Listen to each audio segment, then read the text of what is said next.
इसी तरीके से हिटलर काम करता था। हिटलर अपने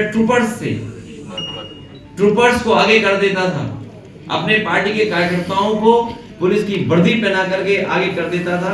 हिटलर के जमाने में यह होता था कि पुलिस को खुली छूट दे दो या हटा दो पुलिस को, और दंगा होने दो, घटना होने दो। और ये इसलिए कराया गया है क्योंकि बीजेपी के लोग घबरा गए हैं। महंगाई का उनके पास कोई जवाब नहीं है, बेरोजगारी का उनके पास खत्म होने कोई जवाब नहीं है, आरक्षण ये छीन रहे हैं, संविधान के तहत और जो व्यवस्था है उसको नहीं लागू होने देना चाहते हैं। निवेश के नाम पर ये इनका पर्दाफाश हो गया है, इनकी पोल खुल गई है कि कहीं कारखाना उद्योग नहीं लगा है, और जिन्होंने इतने साल नहीं लगाया अब उतने दिन भी नहीं रहेंगे इस सरकार में।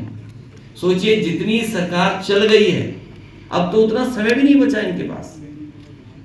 अगर इन्होंने कुछ काम किया होता या निवेश लाए होते तो वो दिखता जमीन पर।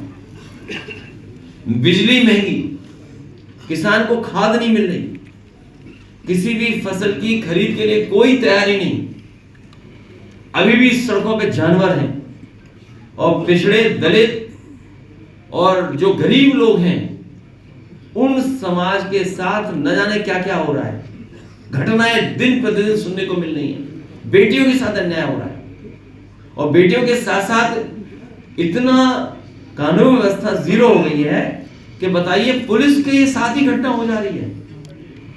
सुनने में आ रहा है कि कानपुर में पुलिस की महिला कांस्टेबल या कोई पदाधिकारी थी, कांस्टेबल सर, कांस्टेबल, उसके साथ ये घटना हुई है। सोचो, पुलिस के साथ घटना हो गई हो, और उसी शहर कानपुर में पुलिस के यहां पकड़े गए कितने 25 लाख रुपए। और याद कीजिए, पहले चांदी पकड़ी गई थी, आज पैसे पकड़े गए। पूरा पुलिस चला रही है सरकार को।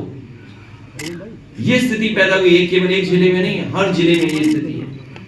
जो सांसद चुने गए हैं उनके लिए बहुत बहुत बधाई और बहुत बहुत मुबारकबाद देने हम सब लोग बैठ करके बधाइयां दे रहे हैं।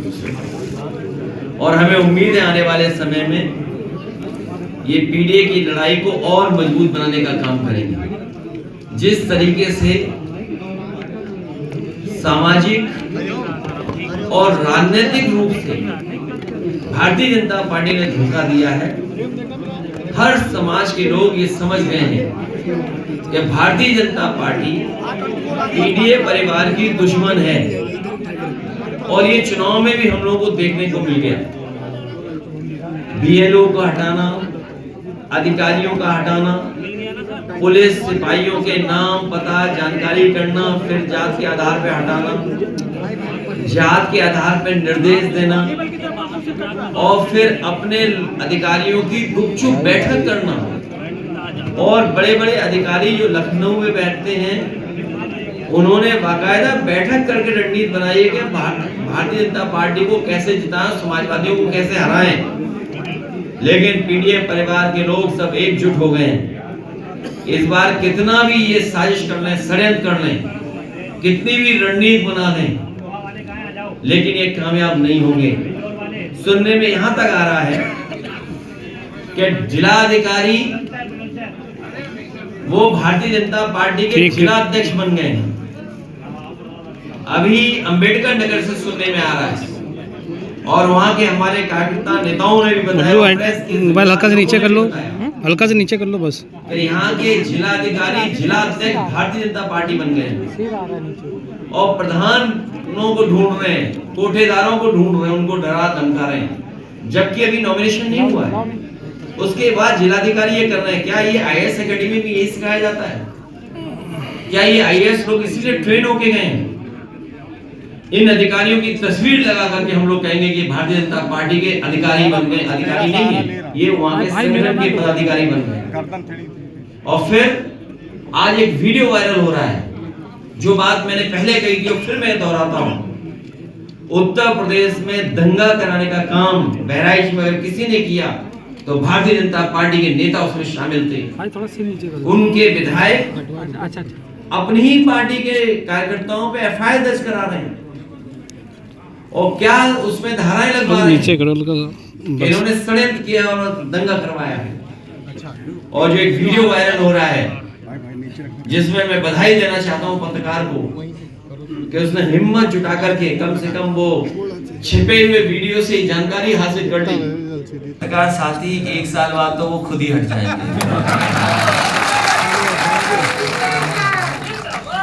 गरीबी क्या हटाएंगे, वो खुद ही हटने की तैयारी में। और सुनिए, जितना वो सरकार में रहे उतने दिन नहीं बचे सरकार में रहने के अपने। अब क्या गरीबी हटाएंगे? अब कितने दिन बचे बताओ, गिनो। 365 प्लस 365 कितने हुए? 750 प्लस 30 780 वो 2 महीना इधर 2 महीना उधर के तो गिनो ही मत। कितने दिन बचे बताओ? 780 प्लस मान लीजिए ये 2 महीना 60 दिन, क्या बचा? सर बीजेपी के बड़े नेता ये कह रहे हैं कि 10 सीटें हम खुद लेकर के आ रहे हैं, मजबूती से चुनाव लड़ेंगे। कौन? बीजेपी के कुछ नेता कह रहे हैं। ये कैमरे पे बोल रहे होंगे, थोड़ा वक्त उनके साथ गुजारना और उसके बाद चुपचाप पूछना क्या स्थिति है। वो पीडीए की कार्ड ढूंढ रहे हो, पीडीए समाज पूरा जान गया। आप बताइए, बीएलओ पीडीए नहीं रह सकता, एसओ पीडीए परिवार के लोग नहीं रह सकते, सिपाही पीडीए परिवार के नहीं रह सकते, एसडीएम पीडीए परिवार का नहीं हो सकता, सीओ पीडीए परिवार का नहीं हो सकता, एडिशनल एसपी पीडीए परिवार का नहीं हो सकता, डीएम पीडीए परिवार का नहीं हो सकता, एसपी पीडीए परिवार का नहीं हो सकता, डीआईजी पीडीए परिवार का नहीं हो सकता, आईजी पीडीए परिवार का नहीं हो सकता, कमिश्नर पीडीए परिवार का नहीं हो सकता। और आप पीडीए परिवार को वोट चाहते हो? कौन देगा आपको वोट? किस मुंह वोट लेने जाओगे आप?